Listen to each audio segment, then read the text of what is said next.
Professor Noam Chomsky is listed in anybody's catalog as among the half-dozen top heroes of the New Left. This standing he achieved by adopting over the past 2 or 3 years a series of adamant positions projecting at least American foreign policy, at most America itself. His essays and speeches are collected in his new book, American Power and the New Mandarins. Usually Mr. Chomsky writes non-political books, for instance, Syntactic Structures in 1957, Cartesian Linguistics in 1966, and Topics in the Theory of Generative Grammar, 1965. He is a highly esteemed student of modern language and linguistics who teaches nowadays at the Massachusetts Institute of Technology and has taught before at Berkeley, Columbia, and other strife-torn universities. He is a member of many organizations and learned societies, including, I'm sure you would want me to mention, the Aristotelian Society of Great Britain. In one of his essays, Mr. Chomsky writes, quote, "By accepting the presumption of legitimacy of debate on certain issues such as this one has already lost one's humanity." I should like to begin by asking him why, under the circumstances, if by being here he stands to lose his humanity, he consented to appear in the first place. Because, first of all, I didn't quite put it in those terms, I don't think. I think that but I think that I said that there are certain issues, for example, Auschwitz, such that by consenting to discuss them, one degrades oneself and to some degree loses one's humanity, and I think that that's true. Nevertheless, I can easily imagine circumstances in which I would have been glad to debate Auschwitz. For example, if there were some chance that by debating Auschwitz it might have been possible to eliminate it or to at least mitigate the horror of what was going on. And I feel the same way about Vietnam. And I really think that fundamentally there is no argument anymore at an intellectual level, in my opinion. But I think it's very important to discuss it nevertheless. At what level is there an argument? Well, there is a policy which I think is a destructive and devastating policy. It's continuing, and the continuation of the policy is to some extent based on the fact of public apathy or public acceptance. Hence, there still is the necessity to convince people that they should act strongly to put an end to this policy. At what point was there an intellectual argument? At which point did an intellectual argument in favor of our intervening in Vietnam cease to exist? Well, as I say there, I think that there may have been a time when there was something to debate. For example, I think that in the middle 50s, though I was opposed to the policy, and I think that it was right to be opposed to it, nevertheless, I think it was a debatable issue in a sense in which it is no longer a debatable issue. Why is that? Because at the moment I think it's really an issue of the survival of the existence of Vietnam as an entity, as a social and cultural entity. I think that's what's at stake. But even that could be intellectually argued, couldn't it?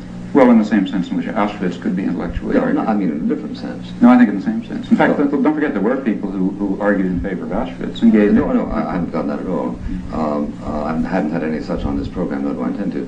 But it seems to me that even if what you said were correct, there could be a perfectly legitimate argument over, for instance, the continuation of the state of Anguilla, or the continuation of the state of Biafra, or the continuation of the state of Goa.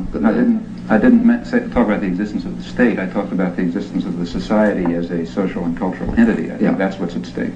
Oh, okay. Well, if it's at stake, mightn't there be 2 points of view about how to help it evolve into its natural forms, right?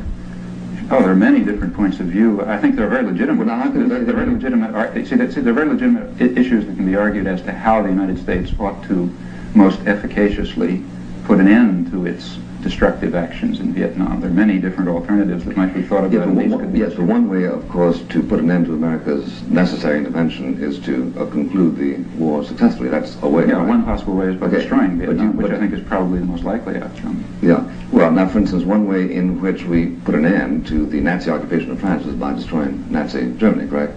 That's right. Yeah. It seems to me that this was a position which is a tenable position, and mutatis mutandis, it's a temporal position. No, because mutatis mutandis changes everything in this case. Because in this case, as you know, it's not only I, but people with whom I disagree, like Arthur Schlesinger Jr., who refers to your theological certitudes and your liberal application of them to every subject in which you touch. So the subject of your own intolerance of other people's point of view is, I think, itself linguistically interesting. Well, first of all, I don't accept that criticism. You see, if you look at that quotation, you'll notice that I put it in there, and recall the context. I said that when I argue the issue, I feel a tone of moral and emotional falseness, which I want to explain, but then I go ahead to argue the issue.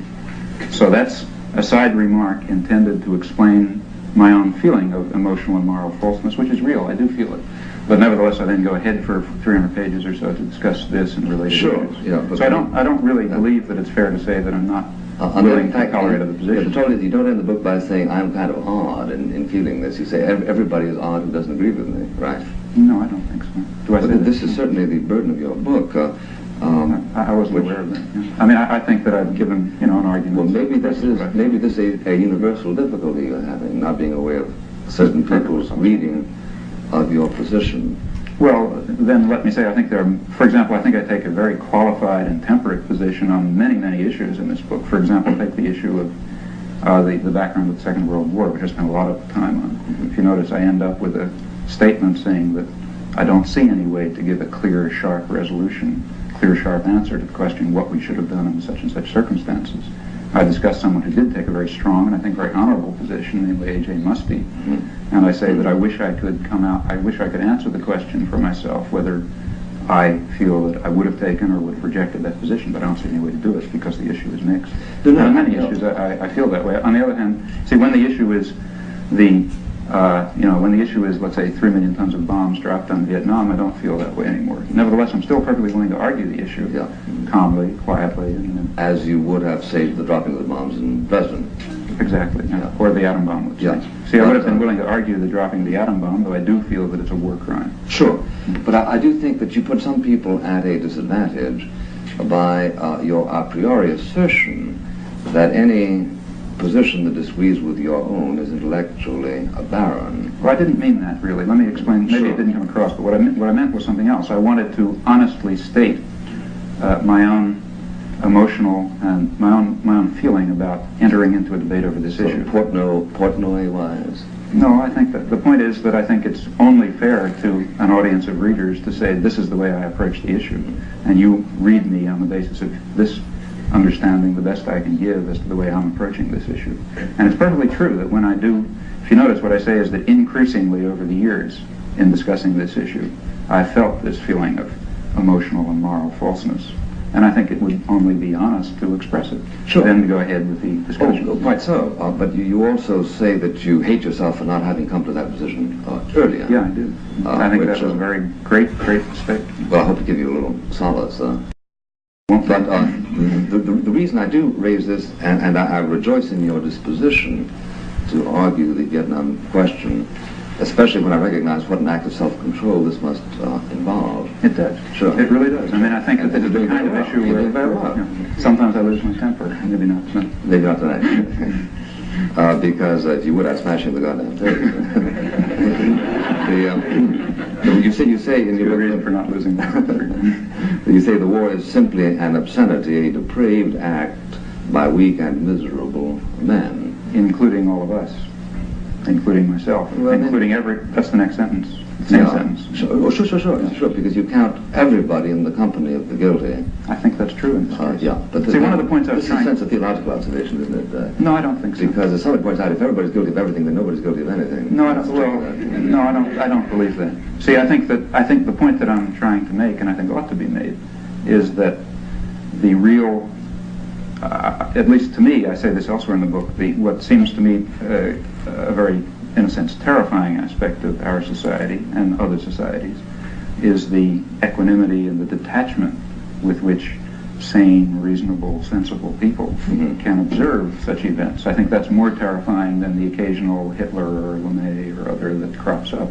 These people would not be able to operate were it not for this apathy and equanimity. And therefore I think that it's, in some sense, the sane and reasonable and tolerant people who who share a very serious burden of guilt that they very easily throw on the shoulders of others who seem more extreme and more violent. No, I agree, but surely the emotional temperature of yourself or of myself or of other people is not in and of itself an index, an automatic index to the righteousness of emotions. Certainly not. As we know, for instance, people were approximately equally wrought up in the late 30s over whether or not America should help the Western powers that defend themselves against the Axis powers.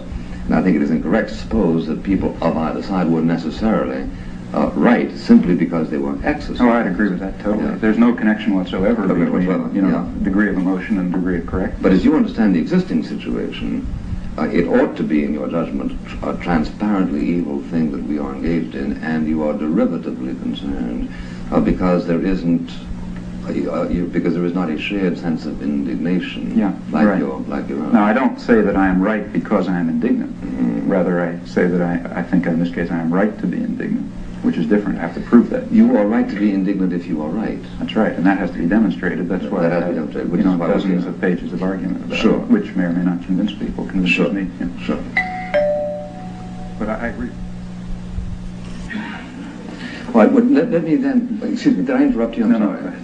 Let me ask you this. If in fact your concern is to communicate your moral concern, to what extent have you spent a time thinking about your techniques? Now, I say this seriously because it is probably true that under certain circumstances the communication of one's own indignation and fury and restraint is best communicated emotionally, i.e. to one's own satisfaction by screaming and yelling. Right. But if it becomes observable that this doesn't bring people around, then you've got to consider the problem of communication, which becomes a moral problem, just as you would consent to argue Auschwitz or Buchenwald with somebody if there was a chance of dissipating something of the sort. Now, if you have given that problem any thought,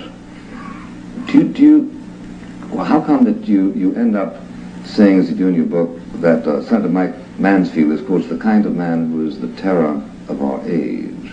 Well, let me put that in its context as well. What I say is, I believe that, and what I say is that Senator Mansfield is an American intellectual in the best sense, a sane, reasonable, scholarly man, the kind of man who is the terror of our age. And that's essentially what I was saying before. I think that the terror of our age is the sane, responsible, serious, quiet man who watches these things unfold and doesn't react to them. I include myself in that, as I tried to make clear in the earlier statements.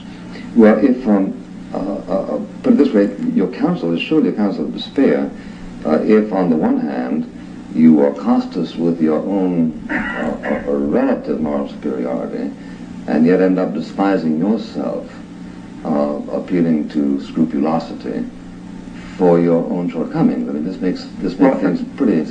Not really. For one thing, I don't feel any relative moral superiority, and I tried, maybe failed, but I tried very hard to express that in the book. That I said somewhere in the beginning that if there is any tone of self-righteousness or anything like that, it's unintended and certainly undeserved, and I mean that very much. Mm-hmm. See, I mean, after all, given the feelings that I have, which I've just expressed, and which you perceive, I should be doing really strong things, which I don't think I am doing. So there's no sense of moral superiority, and I'm not interested in simply, throwing blame around or giving people marks. Mm-hmm. I think that the beginning of wisdom in this case is to recognize something about what we stand for in the world, what we're doing in the world. And I think when we do recognize that, we will feel an enormous sense of guilt. And I say somewhere in there that one should be very careful not to let confessions of guilt overcome the possibility of action. I said that confessions of guilt can be very good therapy, as they can, as is well known.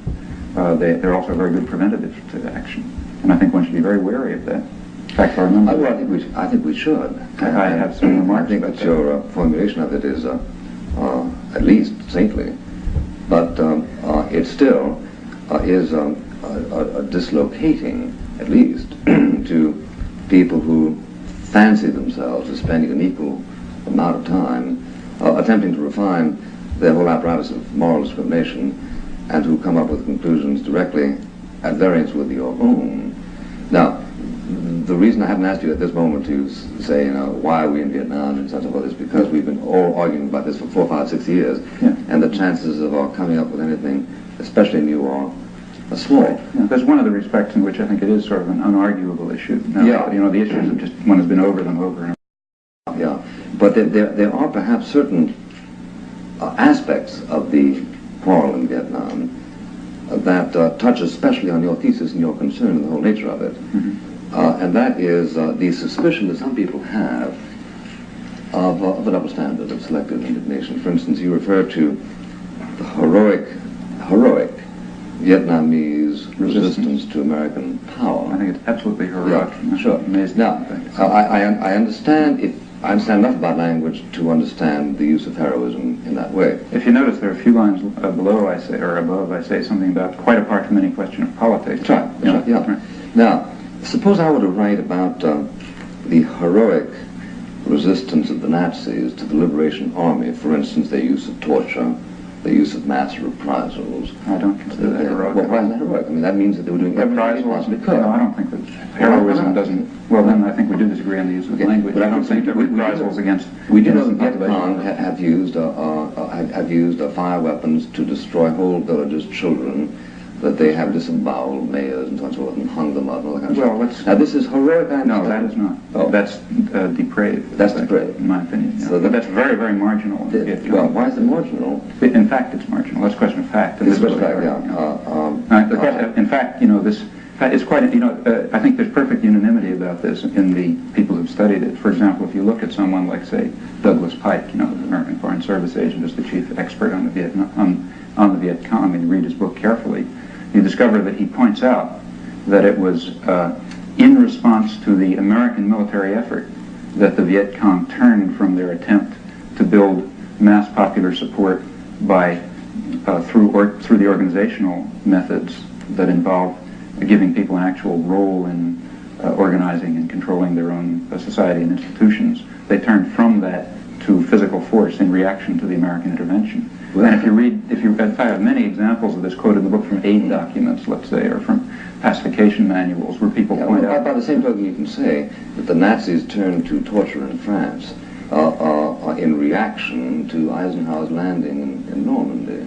The answer is that people so disposed to act are certain kinds of people, and I yearn for a recognition of this in your writings or in Douglas Pike's. As a matter of fact, Douglas Pike, as you know, has certain difficulty with the fact that it is acknowledged that up to 25,000, 30,000 people were individually killed by terrorists before. When was that? America, it was between 1958 and 1962. I think a 9,000 is the figure that's given usually. Well, right, and it's interesting to see what it was. I mean, if one really wants to talk about Viet Cong terror during the period prior to the American intervention, then again, I think just about all commentators, Dennis Warner, Bernard Fall, whoever you like, has agreed that by and large, this was terror directed extremely selectively against oppressive and external village officials. The burning of Joan of Arc was selective. Pardon? The burning of Joan of Arc was selective too. But I think it was intended to establish a universal point. It was so intended the execution of Eichmann selective. Well, but you see, there's a very big difference. I think, you see, if you want to, personally, I'm against all kinds of terror, no question. But if you want to understand the Viet Cong situation, then let's recognize a very great distinction. At least I recognize. Let's see what the political point of the terror was. See, after all, during that period, there were about 9,000 or 10,000, according to American sources, there were maybe 9,000 or 10,000 village officials of one sort or another killed by the Viet Cong, largely with the support of the villages. But at the same time, recall that there were perhaps 160,000 Vietnamese, if we accept Bernard Fall's figures again, killed by the Saigon government and the Americans. This is prior to 1965. That was a very different kind of terror, both in quantity and also in its political content. I know, but it seems to me that you are attempting here to match things which are not equal. No, 9,000 and 160,000 are by no means equal. I never say that. I use that number 3 times. My point is that one presumably distinguishes between an act of terrorism, which you called depraved a moment ago, and what you described, like burning a village, is depraved. Yeah, a military action, which is equally depraved, which is even more depraved. For example, you say, well, let me give you some examples of what I consider depraved. Yeah. Malcolm Brown, back in 1962 or 3, I don't remember, reported, it was I think AP or UP correspondent, reported that Saigon officials were sending American Skyhawks, airplanes over Vietnamese villages to wipe them out with napalm raids in order to cover instances of graft, for example. Well, that's, I think, depraved. And certainly, I don't condemn that, because, you see, just to mention this matter of double standard, there are really three kinds of terror in Vietnam. There's Viet Cong terror, there's the Saigon government terror, and there's American terror.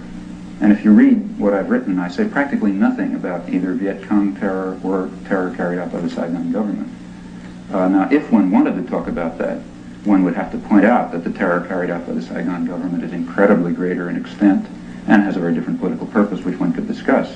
But I restrict myself to discussing American terror. That generality, but, well, but I gather that you believe it. Go ahead. Yeah, I do. And we could, that then does become a matter of fact, which one could discuss. Sure. Yeah. But I, as a matter of principle, almost restrict myself to the discussion of American terror. Not the terror carried out by the various sides in Vietnam, for many reasons. For one thing, because it's just qualitatively different in scale, and for another thing, because I feel that we have some responsibility for it. See, I don't, in the same sense, I don't talk about, I've never written about the terror carried out by both sides in Nigeria, let's say. I don't like it, obviously, but I don't see any point in my giving them good or bad marks for it.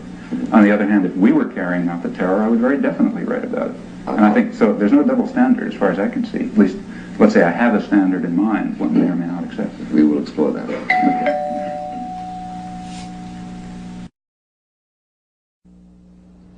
Mr. Chomsky, we're talking there about American terror, and I think you make a very accurate observation that we are responsible for what we do, but hardly responsible for what other people do, except insofar as we are in a position to influence them. That's right. For instance, if there is a mass starvation in Biafra, even though we did not cause it, there is a sense in which we are responsible if we don't do something to attempt to alleviate it.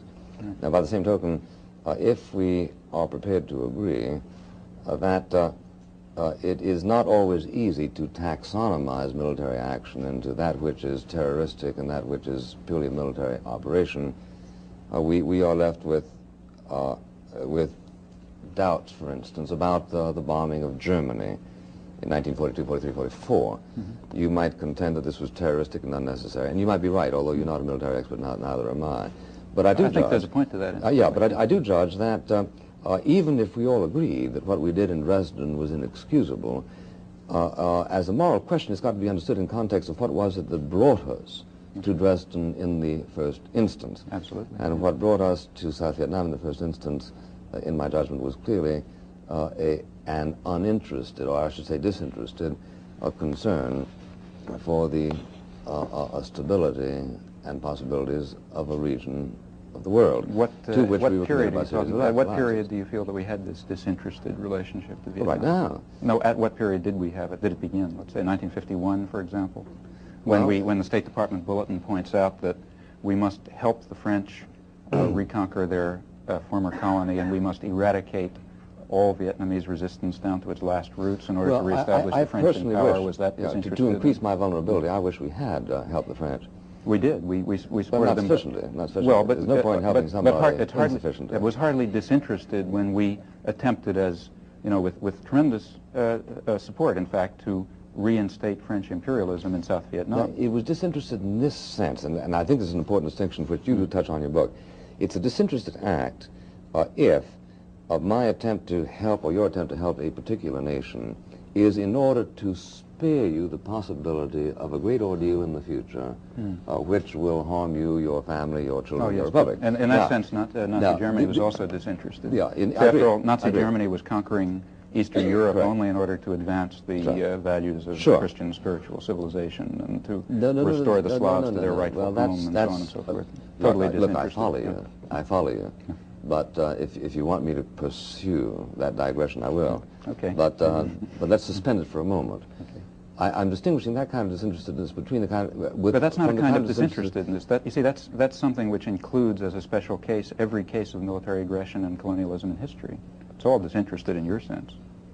Well, all right, let me simply rest my case by saying that there is an observable distinction by intelligent men between a country that reaches out and interferes with the affairs of another country because it has reason to believe that a failure to do so will result in universal misery, and that country which reaches out and interferes with another country because it wants to establish Coca-Cola plants there and chase national banks and whatever and exploit it. Now, that is an observable It's a conceptual distinction. well, let's distinguish between a conceptual distinction and a factual I'm prepared to distinction. do that. All right, it is a conceptual distinction, but in actual fact, the history of colonialism shows that these two motivations can coincide. That is, practically every, I mean, there are exceptions, you know, probably the Belgians and the Congo are an exception, but by and large, the major imperialist ventures have been in the economic, in the material interest or in the perceived material I'm interest. not interested in the mathematics, but I'm interested. Let me finish. You have already conceded that it's not merely a conceptual difference. I say it is. There are exceptions. There are a few exceptions. All right. Like say okay. All right, let's talk about the exceptions then. Well, no, but the exceptions are at the difference. No, wait a minute. The exceptions. I mentioned, for example, the Belgians and the Congo. There, they didn't even pretend to have a civilizing mission. There, it was pure material self-interest. These are the exceptions. There are, as far as I know, no exceptions on the other side. There are. I mean, maybe I've left out a case of history, but as I see the history of colonialism, the great mass of cases are cases where a powerful country was working in its perceived material self-interest and was covering what it was doing to itself and to the world with very pleasant phrases about preserving Christian values or helping the poor benighted natives or one thing or another. Now, there are a few exceptions where there was pure predatory imperialism. No, not even any pretense of doing anything, but these are quite rare. But not and all we're that, in the mainstream not of imperialism. The Pure predatory imperialism? Sure, Quite rare, the history of the Roman Empire. Well, let's take more. I mean, since the Industrial Revolution. Since the Industrial Revolution. Well, you know, if you say that people have refined the art of apologetics, I don't deny it. But it is also true, and I think manifestly true, that there have been interferences with the affairs of other nations whose purposes were, in my judgment, manifestly benign. For example? Well, for instance, the Truman Doctrine. Oh, I don't think that was manifestly benign at all. That was an attempt to well, the Greeks develop an benign. I think the Greek situation was benign, not at all. We were I say the Greeks' testimony is more interesting to me than yours. Which Greek testimony? The testimony of the thousands of people who were thrown into jail and well, I grant not the testimony of the Greek communists who were beaten, or the Greek peasants who were. Well, there again, is it a conceptual difference that between the person who desires a life under some kind of freedom and one who desires life under some kind of under communism? Well, no, because there's no such opposition in Greece. There was a distinction between a very repressive regime which we instituted in 1946 and another regime, I don't know what it would have been, that would have grown out of the victory of the so-called communists. Now, if you see, what we did had nothing to do with freedom. What we instituted was this is absolute historical romancing. I would say I don't because believe, the number of people who were slaughtered in Greece, first by the communist insurgency, then by the Nazis, then again by the communists, add up to an enormous communist insurgency before the Nazis? Which one? Not insurgency, conquest. Communist conquest before the Nazis in communist Greece? Insurgency. Prior to the Nazis in Greece? Yes, the Civil War of the early 40s.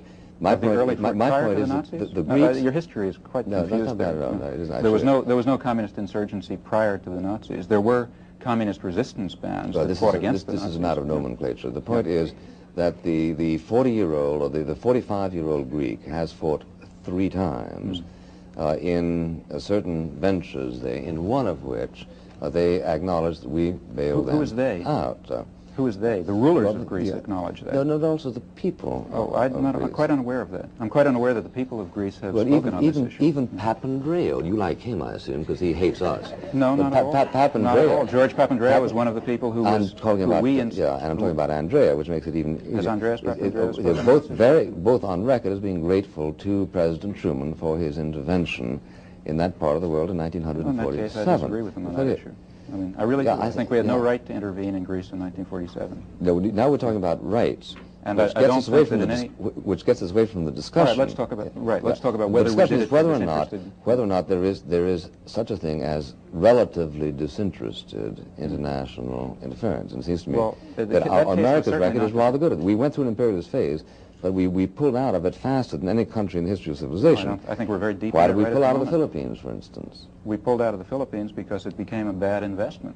Why? Because if you look, American agricultural interests were very much opposed to the, back in the mid-30s, they were very strongly opposed to the free trade relationships which allowed Philippine crops to compete with them. That's why we pulled out of the Philippines. Why do these agricultural interests authorize us to intervene in South Vietnam? They did. If you consider this is because we didn't intervene on the basis the critical dimension. No, I say that in the Philippines it was the critical dimension. Look, the world is a complex place. I'm aware of there that. are certain interests that were involved. MIT is a complex place. Well, there were certain interests that were involved in our Philippine venture. There are different interests that are involved in our Vietnam venture. You see, our Vietnam. Don't forget that with the Second World War, America's imperial interests expanded enormously. I mean, prior to the Second World War, we were sort of a marginal imperialist power, except for the Monroe Doctrine. But since the Second World War, we became the world's major imperialist power. And Vietnam is simply one piece of an attempt to construct a very large integrated world system, of which Greece was another piece. Yeah, we became an imperial power, Mr. Chomsky, in the sense that we inherited primary responsibility for any chain of action that might involve us in a Third World War. I don't believe and something that might involve the entire world in Holocaust. And no, under the circumstances, well, I know you don't believe it, but in fact, I think that it might be refreshing to listen to this point of view, which is that there are people who do believe that America, unhappily and certainly not desiring it, inherited the responsibility for trying to abort international Holocaust, and has from time to time done so by such ventures as the Truman Doctrine, martial aid, and things like that. No, I don't agree. Is martial aid not as No, martial aid is quite different. First of all, martial. I'm sorry. Yeah.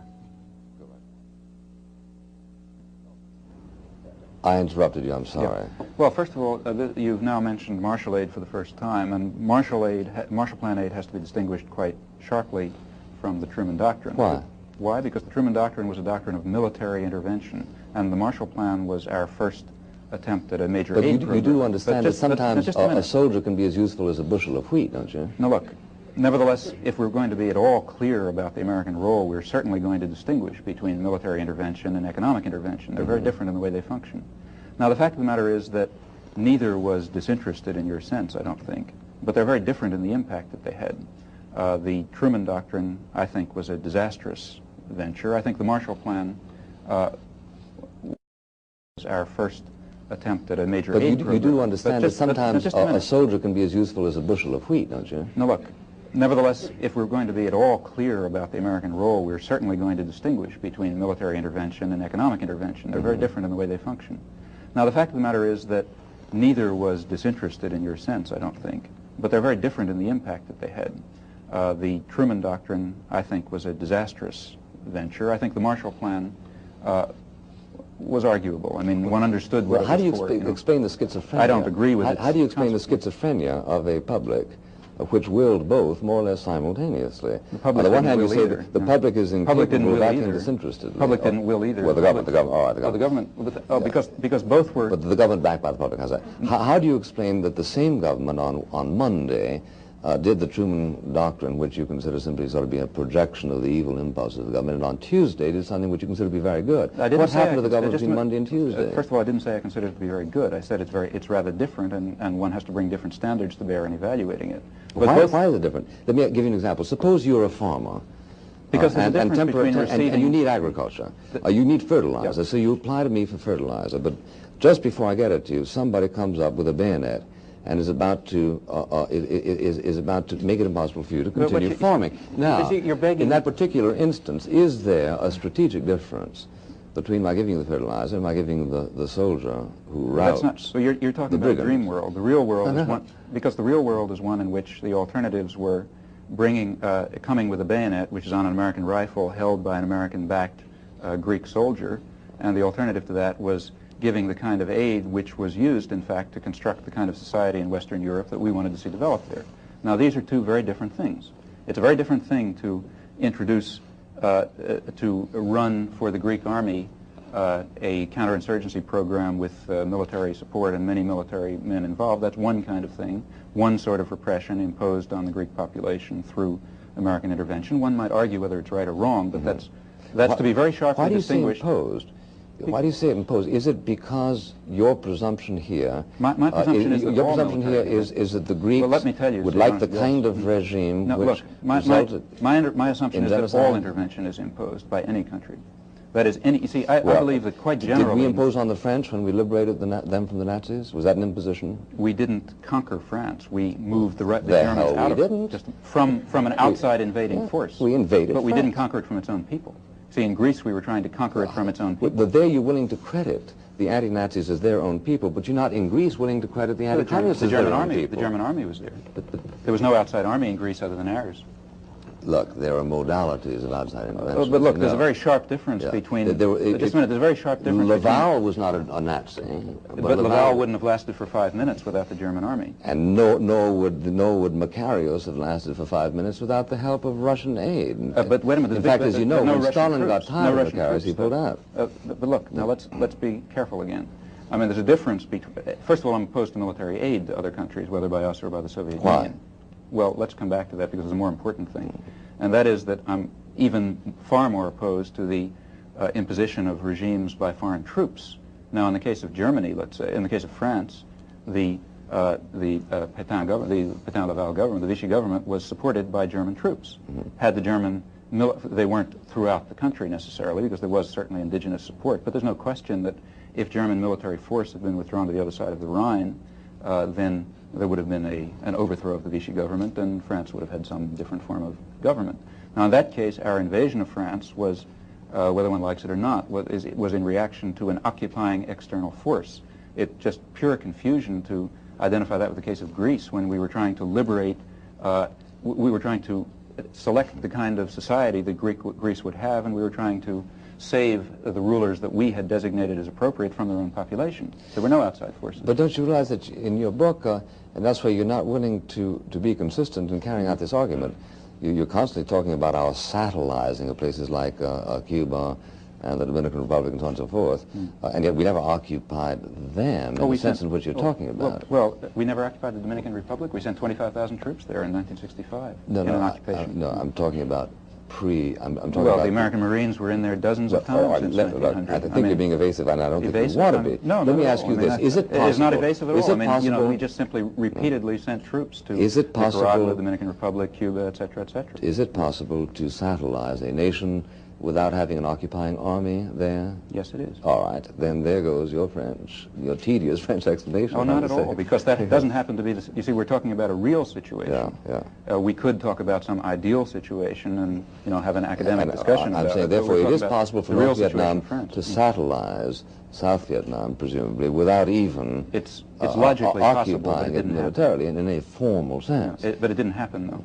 So there's well, this is an argument considering which there are 2 points of view. Well, let's discuss it then. Historically. Yeah, in fact, you see, there's much more, if you want to be serious about it, there's more evidence that South Vietnam tried to colonize North Vietnam than conversely.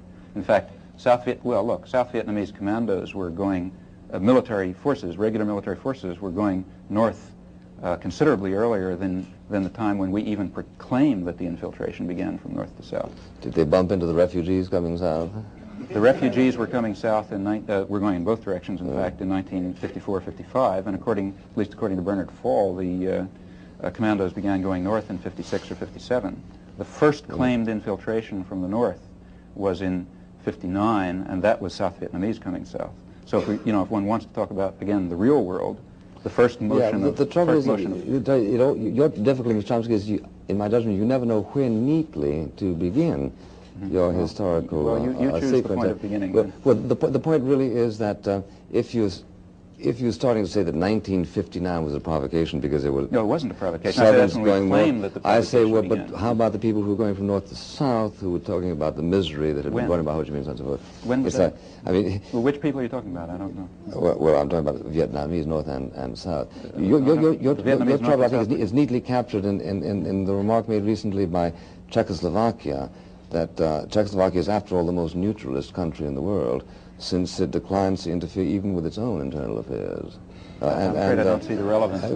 Well, the relevance is very simply that you start your line of discussion at a moment that is historically useful for you. That's what I say. You pick the beginning. Of the post-war world is that the communist imperialists, by the use of terrorism, by deprivation of freedom, have contributed to the continuing bloodshed, and the sad thing about it is not only the bloodshed, but the fact that they seem to dispossess you of the power of rational observation. May I say something? Sure. Yeah. I think that's about 5% true, and or maybe 10% true. It certainly is. Why do you give that? May I complete a sentence? Sure. I mean, it's perfectly true that there were areas of the world, in particular Eastern Europe, where Stalinist imperialism very brutally took control and still maintains control. But there are also very vast areas of the world where we were doing the same thing.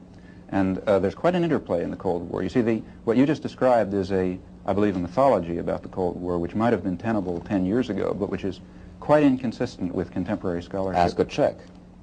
Ask a Guatemalan, ask a Dominican, ask a person from the Dominican Republic, ask a person from South Vietnam, ask a Thai. Well, obviously we can't get away. If you can't distinguish between the nature of our venture in Guatemala and the nature of the Soviet Union's in Prague, then we have real difficulty. Explain the difference. Sorry.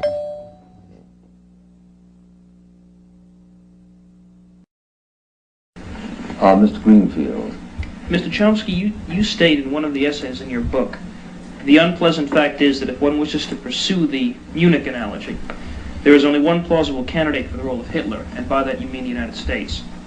There are other references to Nazi Germany's conduct of foreign policy and our own.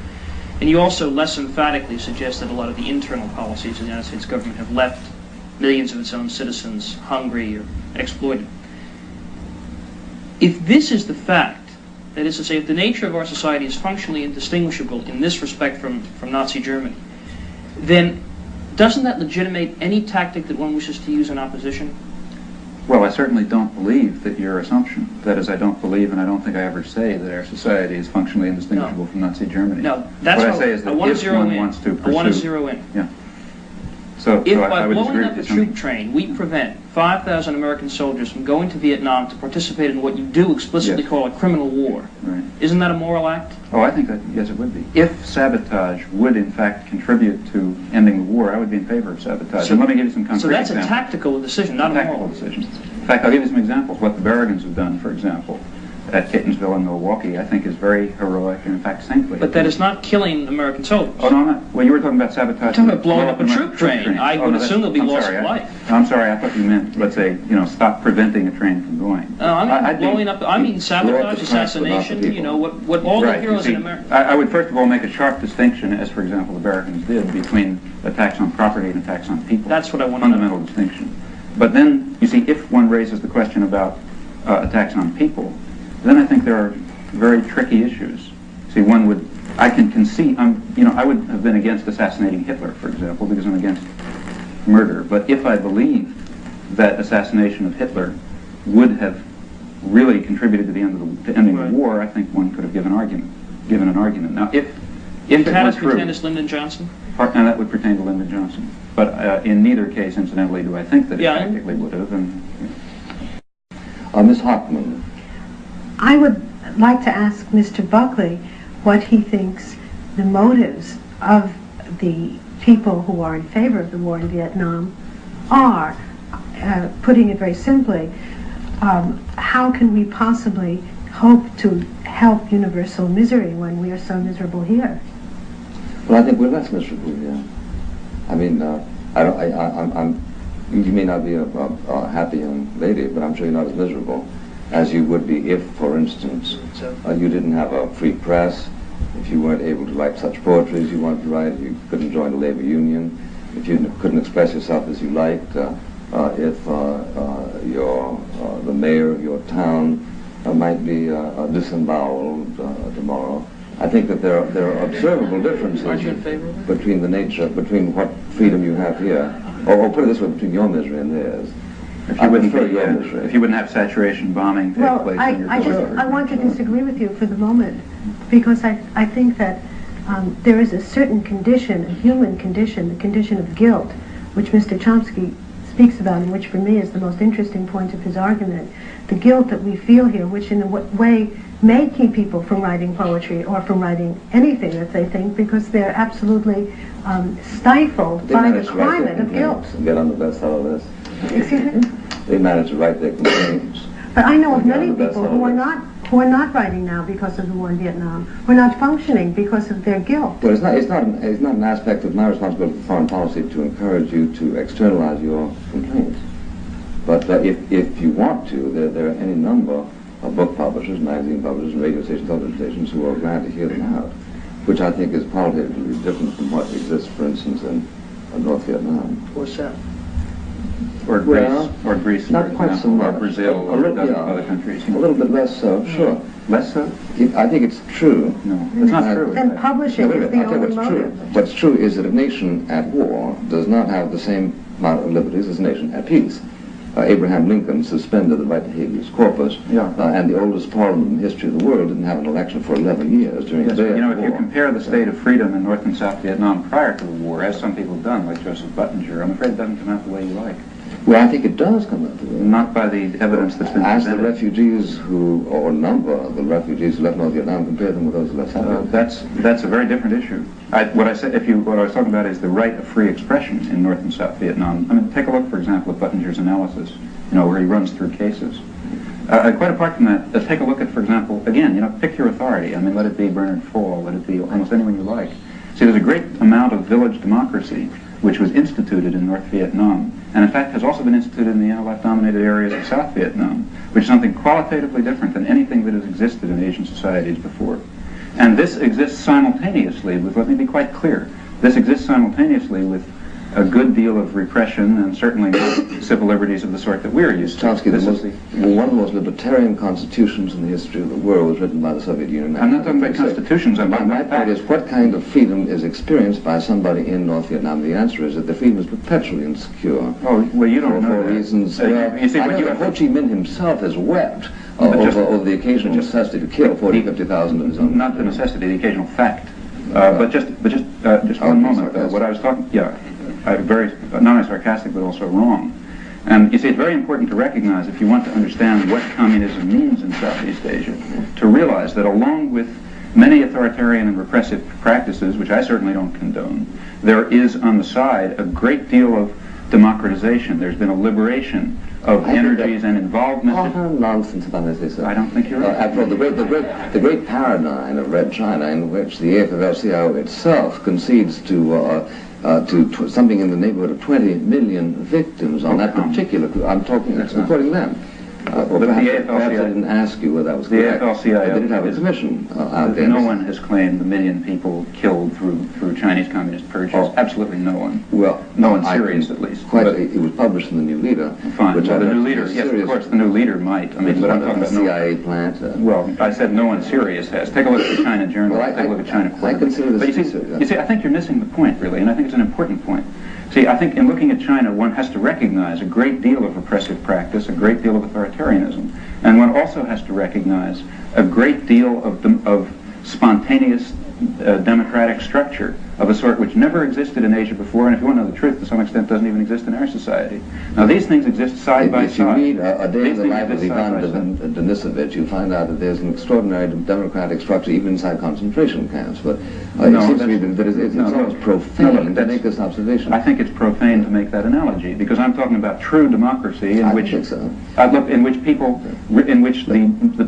peasants who live in a village control the institutions of their lives. They control the If you want to get out, you bump into the Berlin Wall on either side of the island. There's no Berlin Wall in China. There's the equivalent of the Berlin Wall. There's the sea, and there's starvation, the concentration. No, there's no. That's just the point. You see, starvation has been very largely overcome in China. Yeah, because they have something like 94% of people working on agriculture.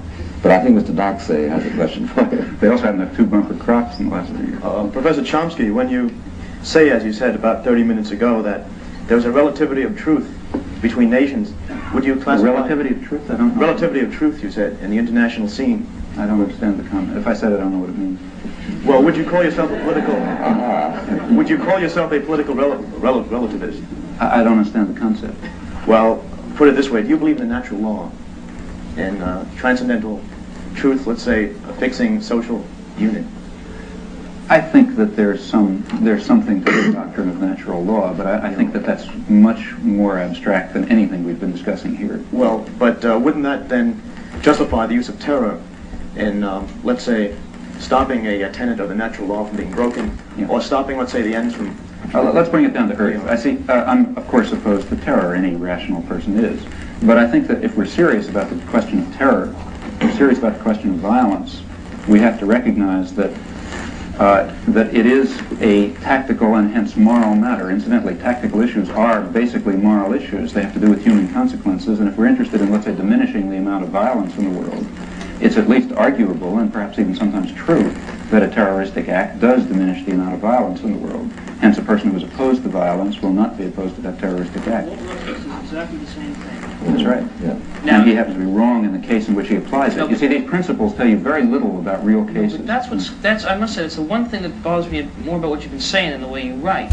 That kind of language, that is the notion of a terroristic act which restricts consequent violence, is precisely what Rostow says in The View from the Seventh Floor, when after this whole analysis about the moral world, he says there's not a single place where we don't have major military might to support it. I think that the real point here is that when you try to formulate general principles that will apply to arbitrary political affairs, you find that you can only make very vacuous and empty statements. See, if one wants to talk in perfect abstraction from any real situation about the justification for violence and terror, then you come up with platitudes and empty remarks and so on. The point is that, there are no very general principles that apply to such circumstances, or if there are, no one has enunciated and formulated them. So what one really has to do is look at the concrete historical situation. Now, where I would disagree, maybe Rostow and I would agree at this level of abstraction on the use of violence to prevent greater violence. Where we would disagree is in our evaluation of what is happening in this concrete historical situation. So therefore, and that's where one's attention ought to be. So therefore you have no philosophical objection to the way in which Mr. Rostow states his case, merely to its applicability to existing circumstances. No, I say at this level I might not. I don't know what he says but about he that. Other things. But in other things I have very great difference. For example, Walt Rostow says that we should try to strengthen, that the great threat of China to us is that it will succeed and provide a model to other countries. And we have to make sure that that doesn't happen. Is that why you kept him out of MIT? I assure you that I had nothing to do with keeping him out of MIT. I'd be delighted to have him back. He's a great help to us when he's around. Thank you very much, Mr. Chomsky. Thank you all. By debating Auschwitz, it might have been possible to eliminate it, or to at least mitigate the horror of what was going on. And I feel the same way about Vietnam. And I really think that fundamentally there is no argument anymore at an intellectual level, in my opinion. But I think it's very important to discuss it nevertheless. At what level is there an argument? Well, there is a policy which I think is a destructive and devastating policy. It's continuing, and the continuation of the policy is to some extent based on the fact of public apathy or public acceptance. Hence, there still is the necessity to convince people that they should act strongly to put an end to this policy. At what point was there an intellectual argument? At which point did an intellectual argument in favor of our intervening in Vietnam cease to exist? Well, as I say there, I think that there may have been as a social and cultural entity. I think that's what's at stake. Oh, okay, well, if it's at stake, mightn't there be 2 points of view about how to help it evolve into its natural forms, right? Oh, there are many different points of view. I think they're very legitimate. Well, how can they're very legitimate. They're very legitimate issues that can be argued as to how the United States ought to most efficaciously put an end to its destructive actions in Vietnam. There are many different alternatives that might be thought about. Yes, but one way, of course, to put an end to America's necessary intervention is to conclude the war successfully. That's a way. Yeah, right? one possible way is by destroying Vietnam, which I think is probably the most likely outcome. Yeah. Well, now, for instance, one way in which we put an end to the Nazi occupation of France was by destroying Nazi Germany, correct? That's right. Yeah. It seems to me that this was a position which is a tenable position, and mutatis mutandis, it's a tenable position. No, because mutatis mutandis changes everything in this case. Because in this case, as you know, it's not only but people. Professor Noam Chomsky is listed in anybody's catalog as among the half-dozen top heroes of the New Left. This standing he achieved by adopting over the past 2 or 3 years a series of adamant positions projecting at least American foreign policy, at most America itself. His essays and speeches are collected in his new book, American Power and the New Mandarins. Usually Mr. Chomsky writes non-political books, for instance, Syntactic Structures in 1957, Cartesian Linguistics in 1966, and Topics in the Theory of Generative Grammar, 1965. He is a highly esteemed student of modern language and linguistics who teaches nowadays at the Massachusetts Institute of Technology and has taught before at Berkeley, Columbia, and other. At a time when there was something to debate. For example, I think that in the middle 50s, though I was opposed to the policy, and I think that it was right to be opposed to it, nevertheless, I think it was a debatable issue in a sense in which it is no longer a debatable issue. Why is that?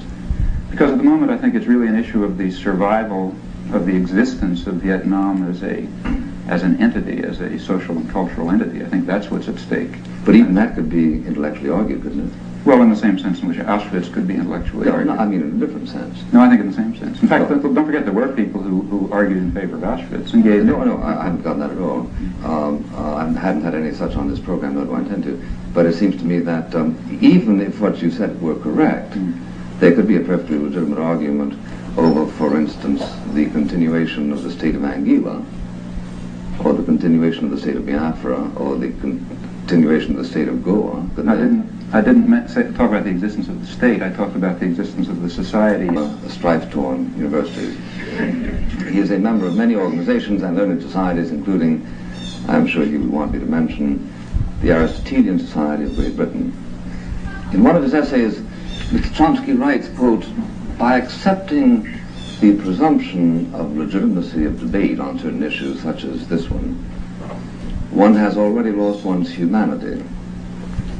I should like to begin by asking him why, under the circumstances, if by being here he stands to lose his humanity, he consented to appear in the first place. Because, first of all, I didn't quite put it in those terms, I don't think. I think that but I think that I said that there are certain issues, for example, Auschwitz, such that by consenting to discuss them, one degrades oneself and to some degree loses one's humanity, and I think that that's true. Nevertheless, I can easily imagine circumstances in which I would have been glad to debate Auschwitz. For example, if there were some chance that